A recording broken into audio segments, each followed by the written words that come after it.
Hey everyone, welcome back to another review. I'm Robbie, I'm Jye. and the new Tomb Raider reboot is coming out this week, so we've already done our first review of the Angelina Jolie's original films, now up to the sequel, The Cradle of Life. Hope you enjoy.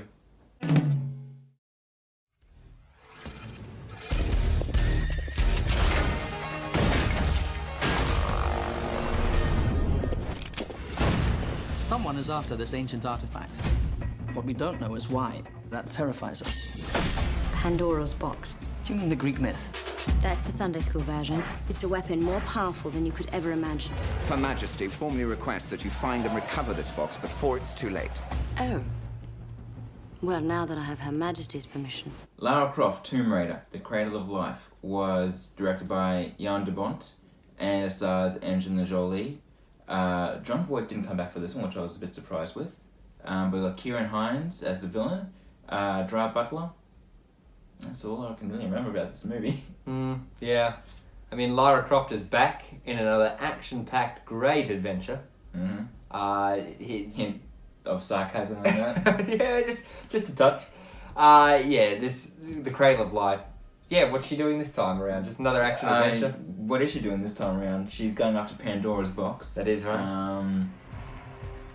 That's pretty much it.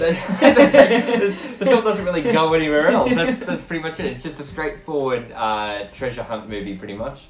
Yeah. Once again, they can't do the whole Indiana Jones thing where they it's a brand new story for the sequel. Yep. Doesn't really link into the last movie at all. No, especially with John Voight not returning. No. Yeah.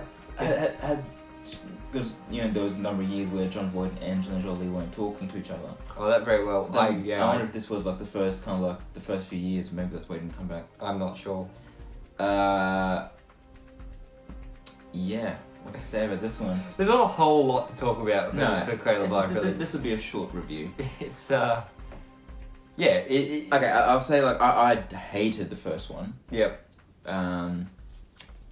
I didn't think this one was a good movie, but I didn't dislike it as much. It didn't irritate me on the level the first one did. Still has a lot of problems, but I wasn't as bored and just it nothing grabbed my attention, but it didn't kind of make me want to just keep hitting my head against the wall like the first one did. I think I enjoyed this one slightly less than the first one, and I didn't really enjoy the first one at all. But the first one's not good. They're pretty much on par though. This one I think is slightly worse, but in terms of the actual film itself, they're quite similar. Yeah. So this one is Jan de Bont who came on, different director from the first one. Jan de Bont's an accomplished action director. He did Speed and Twister. Two of my favourite 90s movies. Right. Maybe it's his style of filmmaking that I liked a bit better than the first one. It wasn't so... the first one was very... It was trying to be very stylish and it just didn't work for me. Right. This one I think pulls back on the stylized feel. Yeah. There's a lot less slow motion stuff. A lot less of, she's jumping in the air and goes woof, and it just slows down and you get the 360 kind of Not angle. That there isn't that in it though. It is in there, but it's toned down a lot. Definitely. The whole sexualizing of Lara Croft I think is really pulled back. Right. Again, it's still there. Her introduction is god awful on the jet ski. Yeah. I'm like, why is she arriving on a jet ski in a bikini and she's wetting all the men and she pops up like, oh, you're a bit wet there, guys. I'm like, really? And the shark scene. Just utterly ridiculous. I'm not gonna worry about spoilers. If you haven't seen the movie, well, don't bother. This is the thing that actually happens in this film. Lara Croft is at least 200 meters underwater. How's she even surviving there? I don't know. Without any breathing, she's just there in her wetsuit. No protective gear or anything. No oxygen tank. Yep. She's just there. She's Lara Croft. She can do anything. Yeah. She needs to get to the surface quickly, so she cuts her hand to attract a shark. A normal person maybe try like a dolphin, maybe. If that's even a thing you can do, but why a shark? She punches a shark. I'm not kidding. She actually punches a shark. The shark stops dead right there, which sharks do not do. They Yeah. cannot stop swimming, Yeah. otherwise they die. Yeah. And then it rescues her. She grabs Oh, hold you of just punched me in the nose. Oh, come on, I'll take you up to the surface. and the shark growls. We've got Jaws of Revenge going on at the same time. The shark growls on the water. And then when the shark saves her, it gives a little tip of the top. And- Thanks, Lara. And it's not even like a little white tip reef shark. It looked like a bull shark or a tiger shark. So it's a man eater, and it comes at her full speed, and she's like, and the shark, it groans from being hit. This actually happens in this movie. It's really it's ridiculous. That's an indication of the level of I mean, for me, that was the worst bit of the film. It gets better from there. Better is subjective. Yeah. I just couldn't believe that. And then she just grabbed it and it just swims up. Yeah, the whole film is filled with stuff like that. You know, like it's what it is. It's just it's a dumb action movie. It's dumb. Like I said, I did find it slightly more entertaining than the first one. Right. Replacing Daniel Craig as the love interest guy, we got Gerard Butler. Mm-hmm. He was fine. I thought Daniel Craig had maybe a bit more personality, if you can call it that. Gerard Butler was just kind of flat in this, I thought. Yeah. Kieran Hines is the villain. Kieran Hines is a good actor.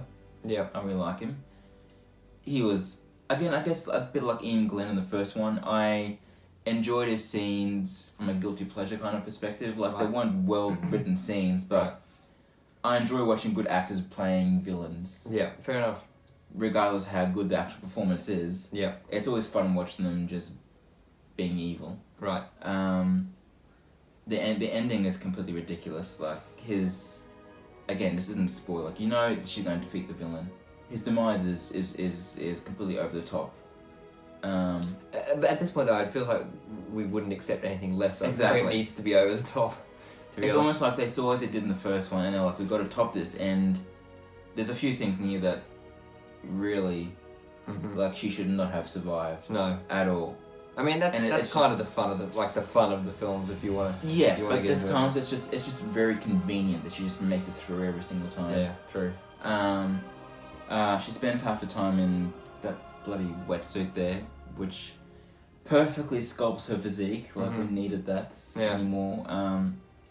But like, it does tone down on the whole soft porn aspect of the first one that I referred to in the first review. Like, with the moans and the moans are gone, the mouth breathing is gone. She actually behaves a bit more like a human being and not like I don't know what she was doing. Some people would argue, though, that the point of Lara Croft is to be sexualized, but yeah, it feels a little off in the context of the film. I've got no problem with her being sexy. That's different.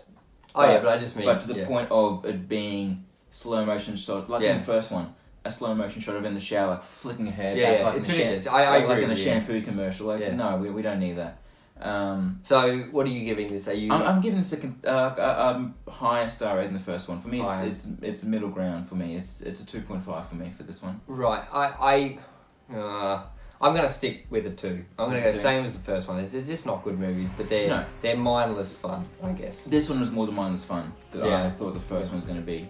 I know I'm probably going to be in disagreement with a lot of people. Apparently, everyone hates the second one a lot more than the first one, which I think you said you. I think the first one's slightly better, but I'll give it 2 as well. Yeah. So. I remember when I saw the first one, I was like, "Oh, you just wait for the sequel." And I watched it, and I was like, "It's not. It's bad, but it's not as bad as I was expecting." Fair enough. See how Tomb Raider shapes up, the new one. Hopefully, it's good. Yes.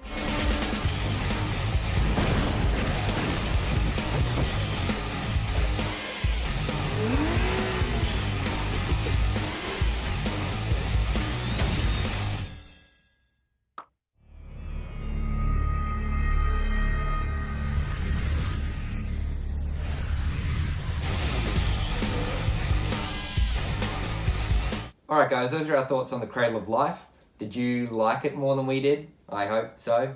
For your sake. Not. For your sake. Tomb Raider comes out later this week, so we're going to go see that and give our thoughts. Our video will be up, sometime in the week. Yeah. Until then, see you at the movies.